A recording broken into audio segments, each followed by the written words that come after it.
Ciao a tutti e benvenuti, come state? Spero tutto bene. Oggi con grande piacere condivido con voi la ricetta della mia pumpkin pie, la torta di zucca tradizionale americana. Pumpkin significa zucca, mentre pie è il termine specifico che indica proprio questa tipologia di torta, davvero unica nel suo genere. Un guscio croccante e sfogliato dal sapore ricco ma delicato che racchiude un ripieno di zucca vellutato e profumatissimo, aromatizzato con cannella e noce moscata. Una chicca che non manca mai sulle tavole degli americani il giorno del ringraziamento e in generale nel periodo autunno-inverno. Come sempre durante la preparazione passo passo vi svelerò i miei segreti e trucchetti che rendono questa ricetta infallibile e insieme senza alcuna fatica sforneremo questa squisita e profumatissima pumpkin pie. Iniziamo! Come per la maggior parte delle ricette a base di zucca, anche per questa torta abbiamo bisogno della purea di zucca. Per realizzare senza fatica una purea ricca e cremosa che renderà speciale la nostra torta è fondamentale usare la zucca giusta. La migliore è la delica, ma anche la mantovana o la Hokkaido vanno benissimo. Queste tre varietà infatti una volta cotte restituiscono una polpa soda, dolce e vellutata, perfetta per questa preparazione. Altrettanto importante è come cuocere la zucca, necessariamente in forno senza sale o aromi a 180 gradi per circa 45 minuti. Vi sconsiglio di cuocerla a vapore o peggio ancora di bollirla perché la zucca in cottura assorbirebbe troppa acqua perdendo sapore, con il risultato di una purea troppo liquida e sciapa. Quindi una volta cotta in forno vedete la polpa è morbidissima e molto densa, pulita dai semi e dalla buccia semplicemente si frulla con un frullatore a immersione o con un mixer come preferite finché risulta così vellutata e cremosa. In questo caso ho fatto cuocere una zucca da 1,5 kg e ho ricavato 600 grammi circa di purea. Ma entriamo nel vivo della ricetta e prepariamo l'impasto per il guscio della pumpkin pie. Io per abitudine uso il mixer, ma ovviamente se preferite potrete preparare questo impasto a mano o ancora se siete di fretta lo potrete sostituire con un rotolo di pasta sfoglia già pronta. Sacrilegio! Dunque nel mixer metto 210 g di farina 00, 20 g di zucchero bianco, un pizzico di sale fino e lavoro giusto per amalgamare il tutto. Ora unisco il burro a cubetti, 130 g, è fondamentale che sia freddissimo di frigo,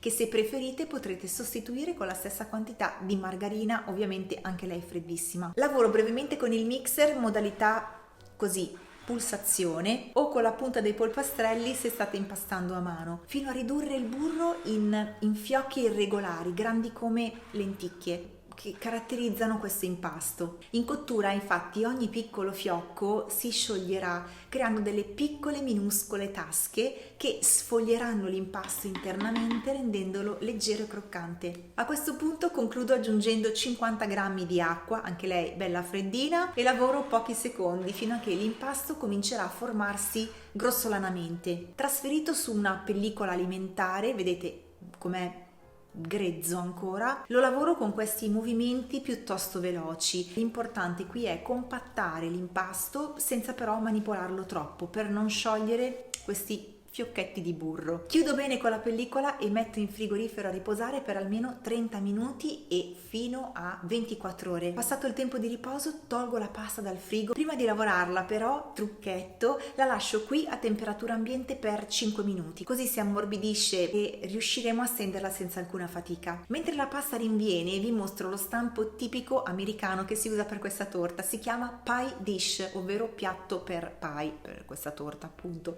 Io ho questo adorabile di ceramica a pois, quest'altro in lega d'acciaio e il più comune e usato in assoluto che è questo in vetro della Pyrex, che è il mio preferito perché essendo in vetro trasparente basta dare un'occhiata sotto la torta per sapere se la torta è cotta e dorata anche sul fondo, insomma una roba geniale. Tutti questi stampi hanno una caratteristica in comune, vi faccio vedere da vicino. Questo bordino a tipo tulipano che è largo circa 2 cm e che serve proprio per agevolare diciamo la decorazione del bordo, tipica di queste torte che tra un attimo vi mostro. Se non avete un pie dish potrete usare un semplice stampo per torta da 22 cm o ancora più comodo questo da crostata con il fondo removibile. Torniamo a noi, stendo la pasta, il metodo più semplice, veloce, pratico è metterla su un foglio di carta forno, infarino leggermente la superficie e il mattarello e vai col tango, lo stendo così girandolo,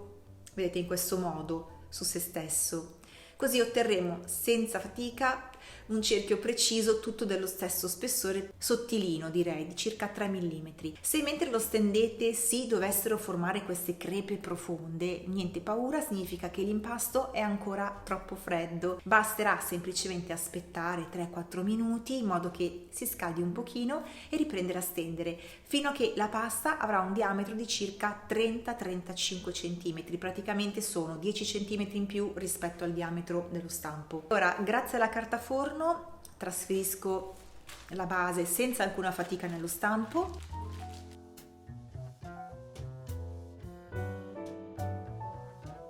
Accomodo bene la pasta, taglio l'eccesso lasciando 1 centimetro dal bordo, lo rimbocco delicatamente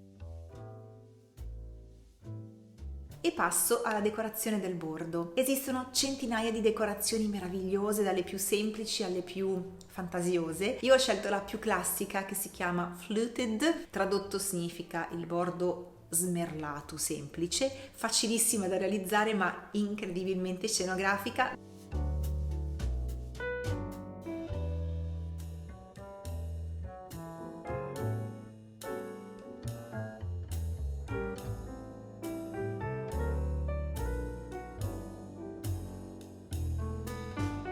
Una volta pronta la metto in frigo mentre preparo il ripieno di zucca, l'ultimo passaggio e ci siamo. Ci serve la nostra meravigliosa purea di zucca, 400 grammi, 2 uova intere biologiche e un tuorlo, mi raccomando, di galline felici. Ora lo zucchero, 120 grammi, al quale unisco un cucchiaio, che sono 15 grammi circa, di amido di mais. Lo lavoro a parte insieme allo zucchero perché funziona da scrub, cioè lo zucchero leva istantaneamente tutti i grumi dell'amido, garantendo un ripieno liscissimo e uniforme. Mi raccomando, non mettete l'amido direttamente nel composto perché si formano dei grumoni che sono poi impossibili da togliere. È il momento magico di profumare la torta con un cucchiaino di cannella in polvere, mezzo cucchiaino di zenzero in polvere, mezzo cucchiaino di noce moscata in polvere, un cucchiaino di estratto di vaniglia, immancabile, e un pizzico di sale fino che stavo per dimenticare. La tradizione americana vuole anche un pizzico di chiodi di garofano tritati, ma sono innanzitutto difficilissimi da reperire in polvere e soprattutto a me non piacciono particolarmente in questa torta, per cui non li metto mai, lol. Concludiamo unendo una confezione da 250 ml di panna fresca liquida, quella da montare, meglio se a temperatura ambiente. Alcune ricette americane anziché la panna prevedono il latte condensato, che per i miei gusti, ho provato, rende troppo dolce il ripieno, per cui niente, preferisco usare la panna classica. Qui c'è un trucchetto: per una torta dalla superficie liscia e vellutata senza crepe lavoro il ripieno con la frusta senza esagerare, appena è liscio e omogeneo mi fermo. Questo perché se si lavora eccessivamente si incorpora troppa aria nel ripieno che durante la cottura si gonfierebbe tipo soufflé e durante la fase di raffreddamento collasserebbe su se stesso, creando appunto le temutissime crepe. Ok, la farcitura è pronta per essere versata nel guscio bello freddo di frigo. Spennello il bordo con un uovo sbattuto con un goccio di latte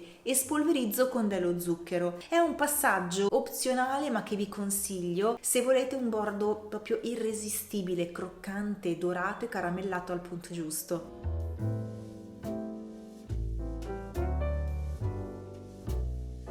Ok, ora vedete sulla superficie della torta ci sono un sacco di bollicine, quindi batto la torta sul piano di lavoro per eliminarle in modo che la superficie dell'impasto sia ancora più liscia e non ci siano imperfezioni. Vedete, adesso è proprio liscio, perfetto come un olio. Ora in forno a 170 gradi, forno statico ripiano centrale per 50-55 minuti. Tenete d'occhio la torta negli ultimi 10 minuti di cottura. Se notate che il bordo è già dorato, per non bruciarlo, copritelo con un foglio di alluminio ad anello e continuate, insomma, finite la cottura alla stessa temperatura. Io uso questo adorabile aggeggio in silicone riutilizzabile che è molto comodo. E voilà, la nostra meravigliosa pumpkin pie è pronta, profumatissima.